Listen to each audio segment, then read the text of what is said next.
एक भरम हमारा ये रहता है कि संसार की जितनी संपदा को, धन को, दौलत को, महल को, अटारी को अर्जित करते हैं, ये हमारा स्थिर रहने वाला चीज है।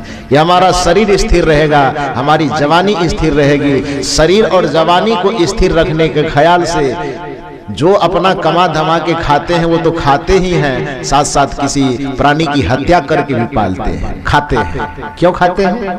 वजह तो सिर्फ इतना ही रहता है कि जवानी हमारी स्थिर रहेगी। खाएंगे तो शरीर थोड़ा तंदुरुस्त रहेगा, अंडा खाएंगे तो शरीर में गर्मी चढ़ेगी, बकरी का कलेजी, मुर्गी का गुट्ठी चबाएंगे तो शरीर थोड़ा तंदुरुस्त रहेगा, चर्बी थोड़ी बड़ी रहेगी, ताकत मजबूत रहेगी। भरम तो यही है, लेकिन वास्तविकता क्या है? कुछ पल की जिंदगानी, वास्तविकता यही है कि किसी को मार करके खाओ, किसी को काट करके खाओ, किसी को नोच करके खाओ, किसी को खून बहा करके। विचारक कहते हैं कि वास्तविकता ये तुम्हारा भरम है कि जीवन अमर है। तुम्हारा भरम है कि हम यदि अभक्ष्य चीज को खाएंगे तो हमारे शरीर में ताकत बहुत ज्यादा बढ़ेगी। यदि ताकत केवल मांस, मछली, मुर्गी, अंडा, कबूतर खाने से ही होगा तो आपके और हमारे धर्म के जो सबसे बड़े देवता है हनुमान जी, वो बल के देवता है कि नहीं है? बल के देवता है ना। आप बताइए तो थोड़ा सा कि हनुमान जी को सुबह शाम दोपहर में कै प्लेट अंडा जाता है?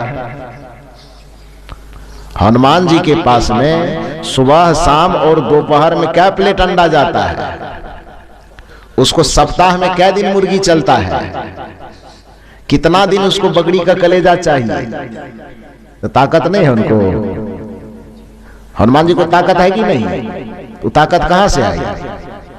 जिसको हम बल के देवता कहते, राम दूत अतुलित बल धामा, बल का धाम है, तुलना नहीं की जा। अतुलित माने जिसकी तुलना न की जा सके, इतनी शक्ति उनके पास है। राम दूत अतुलित बल धामा, अंजनी पुत्र पवन सुत नामा, जिसका हम गुणगान बखान करते हैं, गाते हैं, उनके बल का गुणगान करते हैं, तो बल उसके अंदर इतना है, फिर भी वो कभी भी हमको नहीं लगता है, कहीं शास्त्र इतिहास में तो पढ़े नहीं है कि हनुमान जी कितना पीस अंडा खाते थे, कितना पीस मुर्गी चबाते थे, ये नहीं पढ़े। और आपको ताकत चाहिए तो आप बस मुर्गी की तरफ लपकते हैं, शरीर में ताजगी चाहिए, गर्मी चाहिए तो अंडा की तरफ लपकते हैं। ये भरम है कि नहीं है? कुछ भी खाओगे, किसी को रुला करके खाना, ये मानवता है क्या? किसी को तड़पा करके अपना पेट पालना, ये इंसानियत है क्या? अरे मानव उसे कहा जाता है जो अपने जीवन की कुर्बानी दे करके दूसरे के प्राण की रक्षा करे, उसको इंसान कहा जा सकता है। और अपने प्राण की रक्षा के लिए जो दूसरे के प्राण ले ले, उसको शैतान कहा जाता है। ध्यान दीजिए मेरी बात। इंसान और शैतान का फर्क शरीर के बाहरी आकृति से नहीं है। ऐसा नहीं कि इंसान देखने में थोड़ा सुंदर लगता है और शैतान देखने में सींग वाला लगता है। बाहर की आकृति में इंसान में, शैतान में और भगवान में कोई फर्क नहीं है, बल्कि उसके भीतर की प्रकृति उसको शैतान बनाता है, भीतर की प्रकृति उसको इंसान बनाता है, और भीतर की प्रकृति ही उसको भगवान बनाता है। जो अपने सुविधा के साथ साथ दूसरे की सुविधा का भी ख्याल रखे, अपने सुख के साथ साथ दूसरों के सुख का भी ख्याल रखे, अपनी शांति के साथ साथ दूसरों की शांति और सम्मान का ख्याल रखे, उसको इंसान कहा जाता है। और जो अपने सुविधा का त्याग करके भी दूसरे को सुख पहुंचाना चाहता है, जो अपने सुख का त्याग करके दूसरों को सुखी करना चाहता है, जो अपनी शांति को भी कुर्बान करके दूसरे की शांति चाहता है, उसको भगवान कहा जाता है। और जो अपनी शांति, अपने सुख, अपने सम्मान के लिए दूसरे के शांति, सुख और चैन का हरण कर लेता है, उसी को शैतान कहा जाता है। ये तीनों का यही अंतर है। आप सोच करके देखिए, यदि आप अपना पेट पालने के लिए किसी प्राणी के खून को बहाते हैं तो आप मानव की श्रेणी में हैं कहां? यदि आप अपना पेट पालने के लिए किसी प्राणी को तड़पाते हैं तो आप मानव की श्रेणी में हैं कहां? और यही भरम है, यदि वो खान पान हम करेंगे तो हम ताकतवर रहेंगे, हम मजबूत रहेंगे। लेकिन विचारक आपके भरम को तोड़ना चाहता है। कुछ पल की जिंदगानी, एक रोज सबको जाना। यह बात सत्य है कि गलत? ये तो परम सत्य है। भरम यह है कि आप सोचते हैं कि हम कभी नहीं जाएंगे, लेकिन सत्य यह है कि आपको कुछ ही पल में चला जाना है। कुछ पल की जिंदगानी, एक रोज सबको जाना, वर्षों की तू क्यों सोचे, पल का नहीं ठिकाना, पल का भी ठिकाना नहीं। ये माइक, ये लकड़ी का ये सामान बना है, इसकी गारंटी है कि 3 महीना 4 महीना टिक सकता है। ये माइक मनी है, इसकी गारंटी के कागज में लिखित गारंटी दिया गया है कि इतना दिन तक यदि ये खराब हो जाए, टूट जाए, फूट जाए तो आपको नया दे देंगे, गारंटी पेपर इसका मिला है। ये कपड़ा खरीदते हैं, इसकी भी गारंटी दी जाती है। वो बाजा बना हुआ है, उसकी भी गारंटी लिखित पेपर के साथ दिया जाता है। पूरे दुनिया में छोटे से बड़े कोई भी सामग्री बनती है, उसकी गारंटी दी जाती है। लेकिन जो आपका यह जीवन है, जिस पर बहुत ज्यादा इतराते हैं, इस सांस, अगला सांस ले रहे हैं, पिछला छोड़िएगा कि नहीं, इसकी भी गारंटी दी जा सकती है क्या?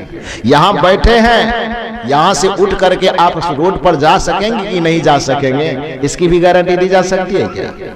सोए हैं, दाएं करवट में है, बाएं करवट पलट पाइएगा कि नहीं, इसकी भी गारंटी दी जा सकती है क्या? भोजन कर रहे हैं, थाली में अनाज को सान रहे हैं, उठ करके मुंह तक जाएगा कि नहीं जाएगा, इसकी भी गारंटी दे सकते हैं क्या? पूरे संसार में छोटे से छोटे, बड़े से बड़े पदार्थों का गारंटी दिया जा सकता है, किंतु मनुष्य के जीवन की कोई गारंटी नहीं दिया जा सकता। इतना क्षणभंगुर जीवन है। कबीर साहब इस क्षणभंगुरता पर दृष्टि डालते हुए क्या कहते हैं? सुमिरन कर ले राम का, काल गहे कर केस, क्या जाने कि तुम्हारी हो, क्या घर क्या परदेश। क्या पता है कि घर में मारेगा कि परदेश में मारेगा। तो इतना क्षणभंगुर जीवन को यदि हम शाश्वत और अमर मान करके, मनमाना करके, अहंकार में आकर के दूसरे प्राणी को सताते हैं, पीड़ा देते हैं, तड़पाते हैं, तो हमारी बुद्धिमानी कहाँ है? और इस भरम को पालने के कारण हम दूसरे को दुख देते हैं, तो हमें सुख कहाँ से मिलेगा? इस भरम को पाल करके जीने में दूसरे को तड़पाते हैं, तो हमको शांति कहाँ से मिलेगी? विचारक के विचार को सुनिए। मलमल के तूने अपने तन को जो है निखारा, इत्रों की खुशबुओं से महके शरीर सारा।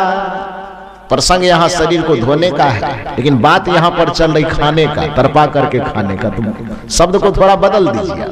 खा खा के तूने अपने तन को जो है निखारा, इत्रों की खुशबुओं से महके शरीर सारा। लेकिन शरीर का होगा क्या? इसका अंतिम परिणाम क्या है? काया ये खाक होगी। खाक मन समझते हैं? हम तो इसको सोना चांदी की तरह अमर करना चाहते हैं, हीरे की तरह अमर करना चाहते हैं, लेकिन परिणाम है क्या? इसकी वास्तविकता क्या है?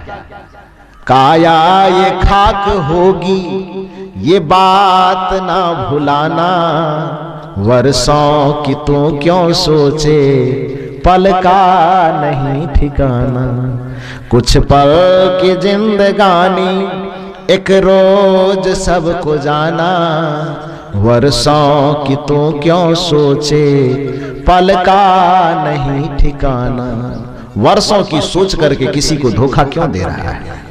वर्षों हमें रहना है, जुगों हमें रहना है, इसीलिए यह सोच करके किसी की बेईमानी क्यों कर रहा है? वर्षों हमें यहाँ रहना है, जुगों हमें यहाँ रहना है। रावण यही तो सोचता था कि हम इस धरती पर से कभी जाएंगे नहीं, इसीलिए वह अत्याचार करता था। कंस यही सोचता था, यही भरम था उसको कि इस दुनिया से हम कभी जाएंगे नहीं, पूरी दुनिया पर सदा हमारी हुकूमत रहेगी, इसीलिए तो अत्याचार करता था। इस पूरे दुनिया में जिस क्षण व्यक्ति को यह ज्ञान हो जाता है, इस भरम से वह पार चला जाता है कि हमारा जीवन क्षणभंगुर है, थोड़े दिन में हम यहाँ से चले जाएंगे, उस व्यक्ति के जीवन से पाप, अन्याय, अत्याचार अपने आप समाप्त हो जाता है। साधना के मार्ग पर, भक्ति के मार्ग पर आने की सबसे पहली प्रेरणा पुंज शक्ति यही है कि यह भरम आदमी का टूटे कि हम अमर हैं, यह सत्य का ज्ञान हो कि हम नाशवान है। इस ज्ञान में आने के बाद व्यक्ति भक्ति की तरफ मुड़ जाता है। इसी ज्ञान में आने के बाद व्यक्ति सत्य की तरफ, धर्म की तरफ मुड़ जाता है। कहा जाता है एक बार एक साधु के पास एक राजा के पास एक साधु गया, तो राजा शायद थोड़ा समझदार था। यह कहानी लोग दूसरे दूसरे तरीका से भी कहते हैं, लेकिन कहानी में पात्र कोई हो सकता है, उससे मतलब नहीं होता। मतलब इस बात से होता है कि कहानी का भाव क्या है, कहानी कहना क्या चाहता है। तो इसके भाव को समझिए। एक राजा के पास एक साधु गया, तो राजा है, साधु ने जैसे ही उससे कुछ मांगा तो देने से पहले राजा थोड़ा सत्संग किया होगा, गुरु से उसका संपर्क रहा होगा, कुछ ज्ञान भक्ति उसके जीवन में होगा, कुछ विवेक विचार की बात वो जानता होगा। उसने महात्मा से पूछा कि महात्मा जी इतना सवेरे क्यों, इतना सवेरे क्यों? तो महात्मा जी ने उसको जवाब दिया कि सवेर में अबेर होने का डर है, इसीलिए। तो महाराजा तो समझ गया, क्योंकि वो तो बुद्धिमान व्यक्ति था, प्रश्न वैसा किया, वैसा जवाब मिला, तो वो बेचारा समझ गया। लेकिन उसके अगल बगल जो लोग बैठे हुए थे, न तो वो राजा की बात समझ पाया और न वो महात्मा के उत्तर को समझ पाया। जब महात्मा जी वहां से चले गए तो राजा बड़े प्रसन्न होकर के सिंहासन पर बैठे थे। अगल बगल के जो मंत्री थे उसने कहा कि सरकार, आपके बीच में और महात्मा के बीच में जो बातचीत हुई और आप मुस्कुरा रहे थे उनकी बात को सुन करके प्रसन्न थे, हम लोग तो उस ज्ञान से कुछ लाभ नहीं ले पाए। पता नहीं आप कौन सी बात बोले और पता नहीं वो कौन सा जवाब दिया। यदि उसको थोड़ा हम लोगों को भी समझा देते तो बड़ा अच्छा होता। उस राजा ने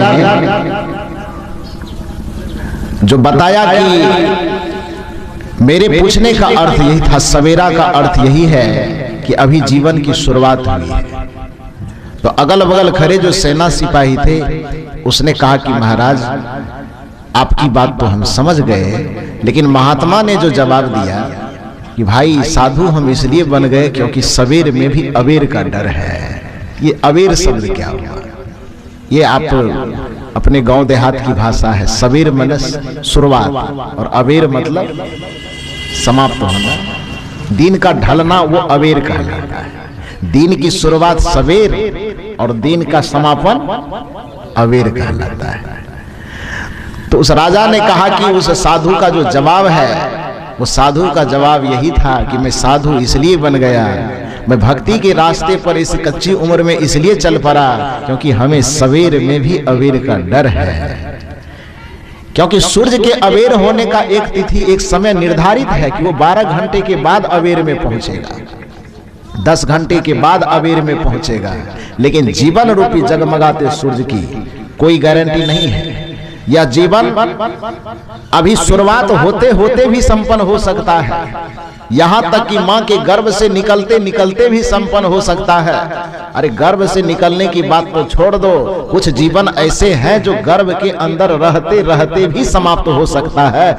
यह जीवन रूपी सूर्य का एक ऐसा निश्चय है, जीवन रूपी सूर्य का एक ऐसी वास्तविकता है कि यह सवेर होने से पहले भी अबेर हो सकता है, सवेरे की शुरुआत होने से पहले भी बुझ सकता है, या खिलने से पहले भी मुरझा सकता है। इसलिए दुनिया में हर सवेरे की गारंटी तो दी जा सकती है, लेकिन जीवन रूपी सवेरे की कोई गारंटी नहीं दी जा सकती। यही वास्तविकता है। कुछ पल की जिंदगानी एक रोज सबको जाना, वर्षों की तू क्यों सोचे पल का नहीं ठिकाना।